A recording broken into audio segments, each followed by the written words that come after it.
Պռագոնին կերիլ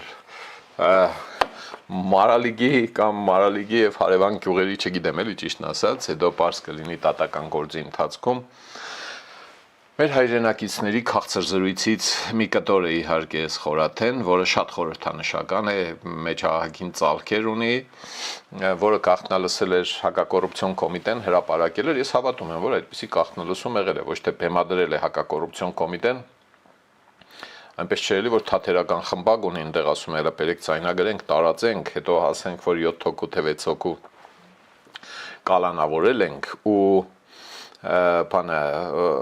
հետո ոչ ոք չդատվի, էլի, հա, այդպես էլ չիմանանք, պարզվի, որ սուտ է, ինչ որ մի կուսակցությանը վարկաբեկում են, ոչ իհարկե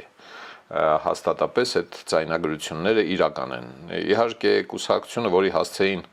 ասվում է, թե այդ կուսակցության օգտին են եղել այդ զրույցները, կա շարքան ֆետ շոկոլադ շալվար մայկատրուսիկ չգիտեմ ինչ փոխաբերական իմաստով մեկ էլ կողականները պռագոնիներ իլ, հա, այդ կուսակցության ներկայացուցիչները ասում են, չէ, այ մարդուց բարեկամական զրույց է, այն օրը Սամվել Կարապետյանն է ասում, մարդկան զրույցը ցայնագրում են, հանում են բարեկամական զրույց է, էլի դե հիմա ինչ եք խառնվել իրար։ Սիրելի ժողովուրդ, խնդրում եմ լայքել եւ բաժանորդագրվել ալիքը։